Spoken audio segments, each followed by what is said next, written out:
Program ini didanai oleh para sahabat dan mitra dari Joyce Meyer Ministries.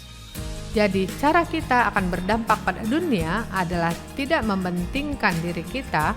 Berhentilah terus mencoba memanjakan dirimu. Bagaimana jika saudara tidak mementingkan dirimu dan membuat perayaan untuk pensiun mengurus dirimu?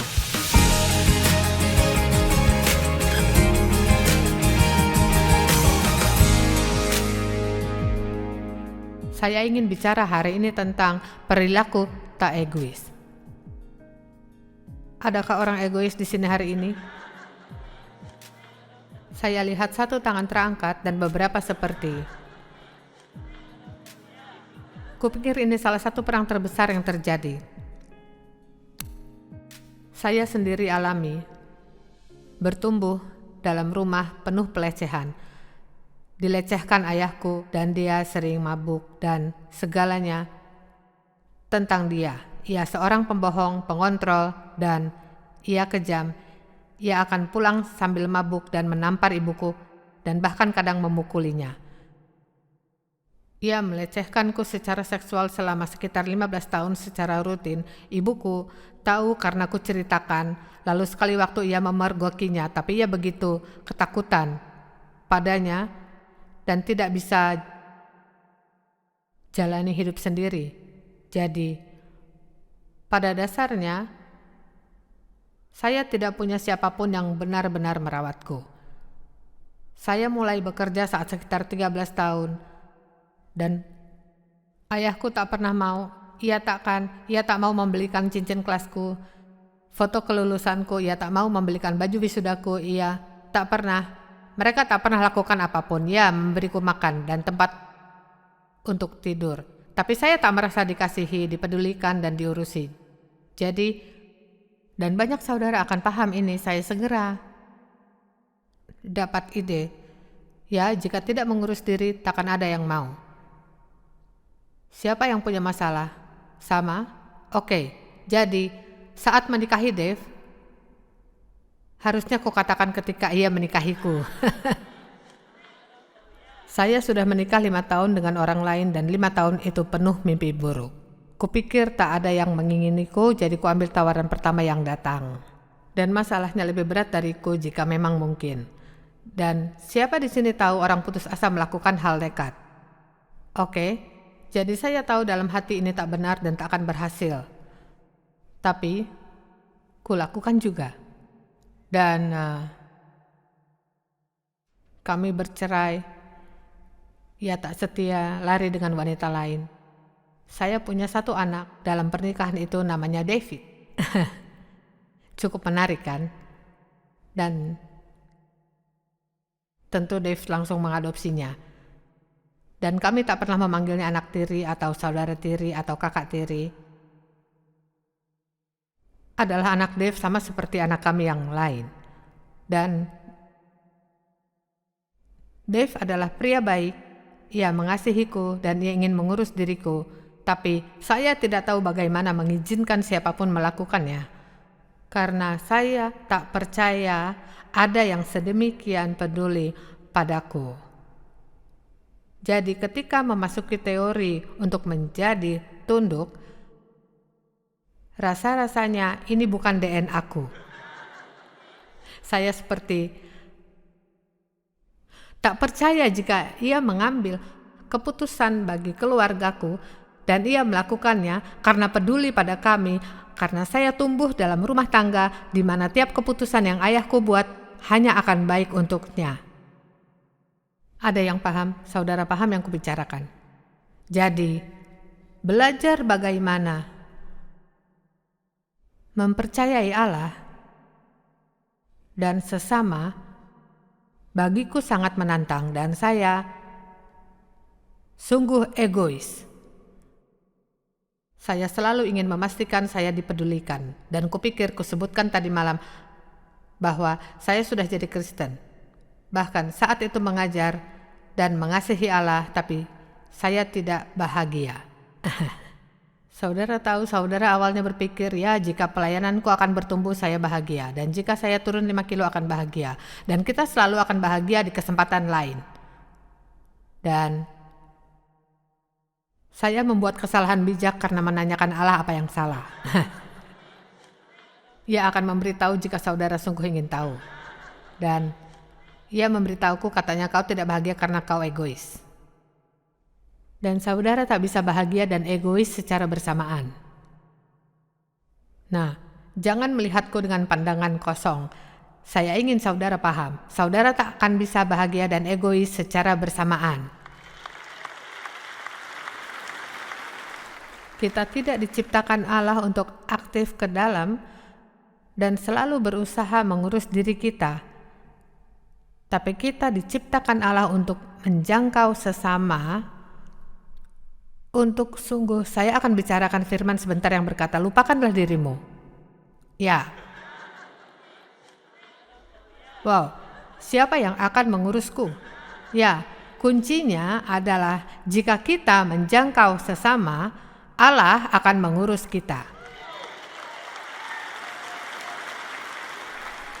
Dan jika saudara tak mencobanya, saya ingin saudara mencoba. Karena sungguh indah ketika punya masalah, dan akhirnya punya cukup iman dalam kuasa doa, bukannya malah membuat diri hampir gila karena mengkhawatirkan jawabannya, atau mencoba melakukan sesuatu sendiri, namun cukup mendoakannya. Jika Allah menunjukkanmu untuk lakukan sesuatu, lakukan. Jika tidak, nikmati hidupmu sementara Ia selesaikan masalahmu. Dan saya tidak mengerti bagaimana Allah mengharapkanku mempercayai orang setelah yang terjadi padaku. Dan kita mengalami pembicaraan panas suatu hari, saya dan Tuhan, tentang saya punya sikap tunduk terhadap Dave. Karena maksudku sungguh berusaha membaca firman itu di Alkitab membuatku merinding. Kagumi suamimu, dan saya, wanita-wanita di sini tahu yang sedang kukatakan, rasanya seperti tidak bisa karena takkan ada yang mengurusiku jika saya tidak urus diri sendiri. Jadi, saya tanya Allah, bagaimana engkau mengharapkanku mempercayai pria ini mengurusiku setelah apa yang terjadi padaku? Katanya, aku tidak memintamu percaya manusia, aku memintamu untuk mempercayaiku bersamanya. Saudara lihat, Allah bisa kendalikan manusia, kita tidak. Jadi, saya belajar banyak tentang, saudara tahu Dave mengasihiku dan ia ingin mengurusi diriku dan ia membuat keputusan untuk kebaikanku. Dan ia ingin saya memiliki semua yang saya mau. Ia sering mengatakan, aku hanya ingin kamu bahagia. Aku hanya ingin kamu bahagia. Jika ingin pelihara anjing, peliharalah. Jika kamu ingin, kau tahu, aku hanya ingin kamu bahagia. Ya, perlu bertahun-tahun untuk membuatku paham bahwa orang lain bisa saja hanya ingin diriku dan buatku bahagia. Lihat, itulah cara kasih bertindak. Kasih ingin orang lain bahagia dan mereka akan berkorban agar orang itu bahagia. Ayo, jangan tidur.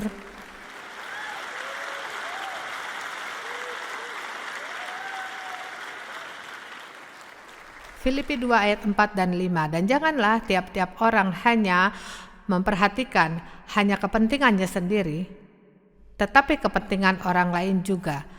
Nah, tidak dikatakan saudara tidak boleh memikirkan diri sendiri, dikatakan jangan hanya memperhatikan kepentingan sendiri,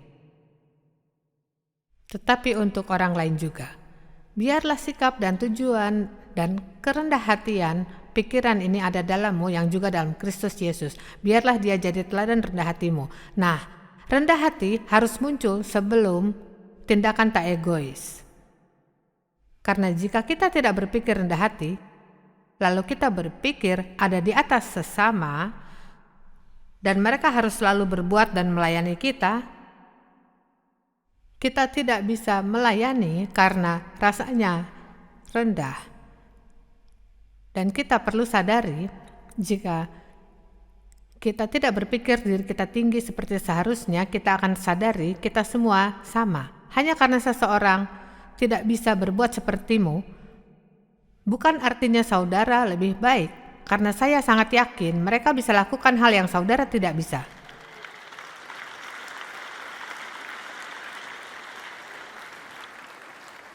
Lalu firman yang indah ini di Markus 8 ayat 34 yang memberitahuku untuk melupakan diriku.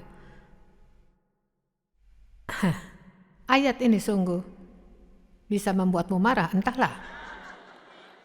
Lalu Yesus memanggil kepadanya orang banyak dan murid-muridnya dan berkata kepada mereka, setiap orang yang mau mengikut aku, ia harus menyangkal dirinya, lupakan, abaikan, acuhkan, tidak melihat dirinya dan semua keinginannya, memikul salibnya, dan mengikut aku. Nah, apa ini salib yang harus kita pikul? Kita tidak seharusnya naik ke salib kayu seperti Yesus dan dipakukan padanya dan bergantung dan mati lagi. Salib yang kita bawa dalam hidup adalah keluar dan jalani hidup tidak egois.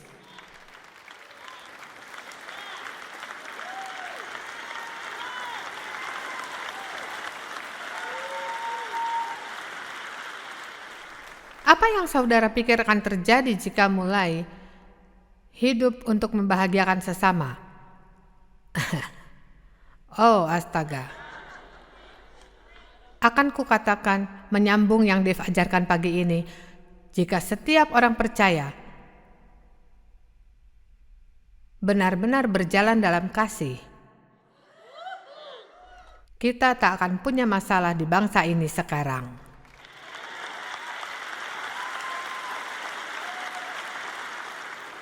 Tahu mengapa? Karena kata Yesus, aku memberikan perintah baru kepada kamu, yaitu supaya kamu saling mengasihi sama seperti aku telah mengasihi kamu. Dengan demikian, semua orang akan tahu bahwa kamu adalah murid-muridku. Jadi, cara kita akan berdampak pada dunia adalah tidak mementingkan diri kita. Berhentilah terus mencoba memanjakan dirimu. Bagaimana jika saudara tidak mementingkan dirimu dan membuat perayaan untuk pensiun mengurus dirimu? Maksudku, bukankah sebagian saudara lelah mencoba mengurus diri setiap saat? Saya tidak punya energi untuk melakukannya lagi. Allah, aku milikmu, kujalani hidupku bagimu, dan aku berharap engkau mempedulikanku.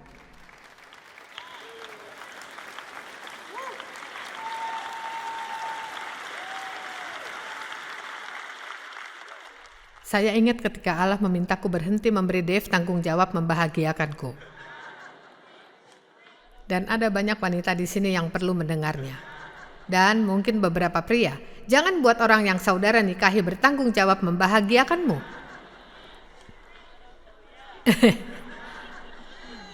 Oh tidak. Saudara sungguh harus punya sikap yang sepenuhnya beda saat menikah. Tujuanku dalam hidup adalah melakukan semua untuk membuatmu bahagia. Nah, saya tidak mau saudara menguap. Dan saudara tahu, wah, saudara diam ketika kukatakan itu. Lihatlah, ini hal yang tak bisa dilewatkan. Jika sikapmu saya akan hidup untuk bahagiakan orang, maka Allah akan membuatmu bahagia hingga saudara tak akan mampu menahannya. Ini masalahnya, kita sangat takut ketinggalan. Tapi saudara tak akan tertinggal karena Allah akan memperhatikanmu. Pernahkah saudara bertanya mengapa? Seseorang punya masalah dan saudara bisa menolong, Allah ingin memberimu karunia untuk menolong. Tapi mungkin setahun kemudian saudara hadapi masalah sama atau sesuatu yang mirip, untuk alasan yang tidak jelas saudara tak bisa menolong diri sendiri. Tahu mengapa? Karena Allah tidak menciptakan kita untuk jangkau ke dalam, Ia ciptakan kita untuk jangkau keluar. Dan ini bukan hanya berlaku secara pribadi, juga untuk gereja. Gereja yang hanya fokus pada pertumbuhannya sendiri, justru malah sulit bertumbuh. Tapi jika saudara fokus menjangkau sesama, gedung ini tidak akan muat.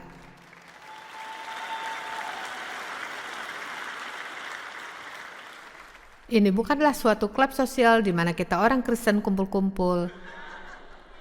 Puji Tuhan, terima kasih Yesus, pasang stiker bumper dan aksesoris Kristen dan Alkitab besar. Tidak kita perlu dihotbahi setiap minggu yang membuat kita sedikit gelisah di kursi kita. Keluar dan membuat Yesus nyata dalam dunia yang penuh dengan masalah serius. Nah, aku beritahu, saudara harus jadi pengaruh bagi anak-anak. Tunjukkan mereka hal untuk diinginkan. Jangan hanya ke gereja dan bertingkah seperti iblis sepanjang minggu di rumah. Ya maaf, saya tidak bermaksud sepenuhnya kasar, tapi saudara tahu, jika kita jadi teladan yang baik untuk anak-anak, tak peduli cobaan apapun yang mereka hadapi di dunia, dan betapa besar tekanan mereka, mereka akan selalu kembali. Karena siapapun dapat membedakan hal yang benar dan tulus dari yang salah dan palsu.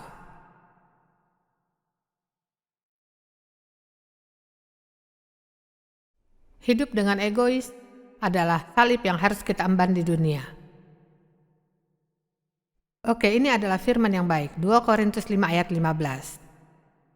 Dan Kristus telah mati untuk semua orang, supaya mereka yang hidup tidak lagi hidup untuk dirinya sendiri, tetapi untuk Dia yang telah mati dan telah dibangkitkan. Wow, Yesus mati supaya kita tidak egois berpusat pada diri sendiri. Saudara tahu rasanya, terlalu fokus pada diri sendiri, rasanya seperti hidup dalam kurungan penjara.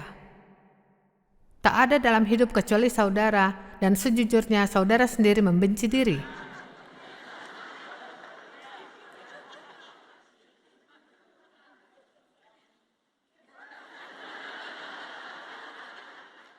Saya tahu khotbah 1 jam tentang tidak egois mungkin tidak menarik bagi kedagingan, tapi wow, bagaimana jika bukannya datang ke sini untuk dapat berkat? Bagaimana jika saudara ke sini justru jadi berkat? Saya penasaran berapa banyak saudara mendoakanku dalam perjalanan ke sini. Oh Tuhan, kuharap Joyce punya firman untukku. Saya tidak terlalu semangat, tidak banyak tangan yang terangkat. Tapi saya mendoakanmu pagi ini. Amin. Saat datang ke konferensi ini, maksudku saya beritahu kebenarannya. Saat saya pergi sore ini sekitar jam 3, saudara akan miliki semua yang kudapat. Dan saya akan pulang, belajar kembali dan bersiap melakukannya lagi dalam 2 minggu. Di waktu luang, saya akan menulis buku atau kembali siapkan khotbah baru. Saya bekerja keras untuk itu. Dan saya membutuhkan doa saudara sebanyak saudara butuh. Jangan selalu ingin mendapat.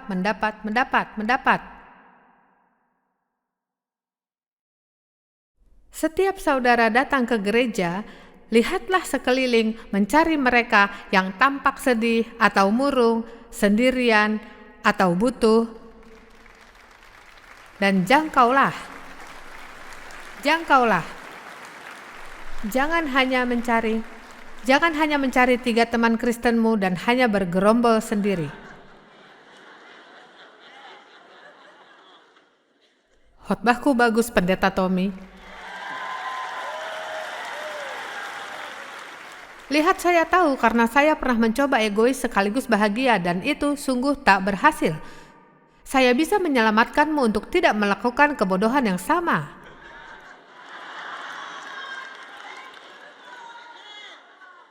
Dan saya menghidupi apa yang saya khotbahkan. Saya tanya Allah setiap hari, tunjukkan padaku apa yang bisa kulakukan. Apa yang kumiliki yang bisa kuberikan. Siapa yang butuh kekuatan? Siapa yang bisa jadi berkat? Kepada siapa saya bisa jadi berkat? Dan kusaksikan dan mendengarkan yang orang. Kau tahu jika mendengarkan orang, mereka akan beritahu yang mereka inginkan dan butuhkan.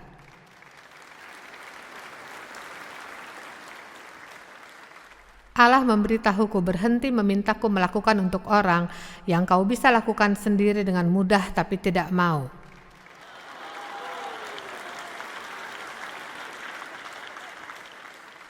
Kukatakan ini karena saudara harus dengar. Saya berikan contoh, ada sekelompok pendeta. Ini kisah bertahun-tahun yang lalu. Mereka sedang ada acara. Mereka dalam acara seminar dan mereka sedang berdoa bersama kepada Allah untuk menyediakan uang untuk acara ini. Dan salah satu mereka berhenti dan berkata, tunggu sebentar. Jangan minta Allah melakukannya karena kita berempat ini bisa dengan mudah gabungkan uang kita dan membayar acara ini.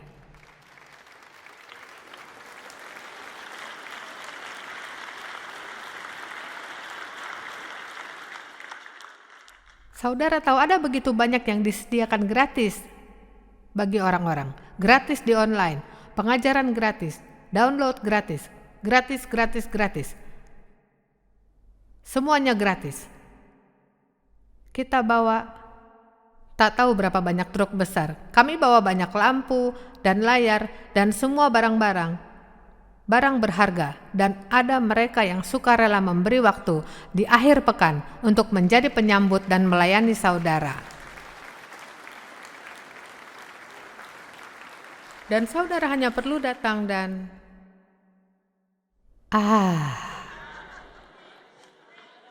berkati aku. Lalu saudara marah karena banyak waktu habis saat persembahan.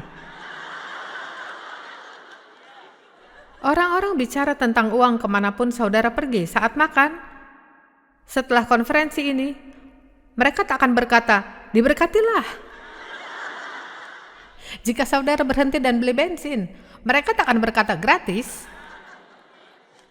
Orang-orang bicara tentang uang kemanapun saudara pergi, tapi satu-satunya tempat kita marah karenanya adalah di gereja.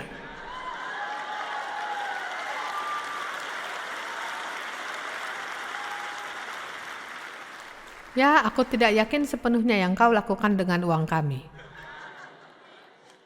Ya, saudara tak perlu merasa bermasalah jika memberikannya kepada Allah. Jangan pernah punya sikap seolah saudara memberikan uang ke gereja atau ke pendeta. Berikanlah pada Tuhan dan percayai Tuhan untuk memberimu upah.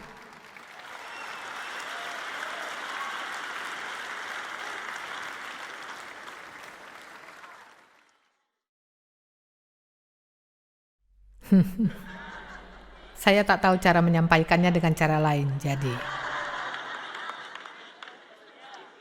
Filipi 4 ayat 5. Hendaklah kebaikan hatimu, pengertianmu, rohmu yang sabar diketahui oleh semua orang. Tuhan sudah dekat, Ia segera datang. Oke, nah saya temukan ini menarik karena intinya, ini yang perlu saudara lakukan karena Yesus segera datang kembali. Maksudku, berapa banyak yang bisa dikatakannya? Tapi katanya, Yesus segera datang kembali, jadi biarlah ketidakegoisanmu dilihat banyak orang.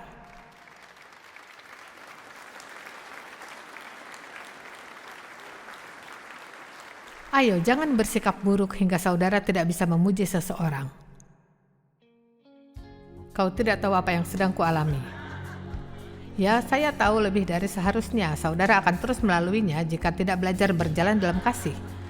Karena kasih adalah peperangan rohani yang tertinggi yang bisa saudara lakukan.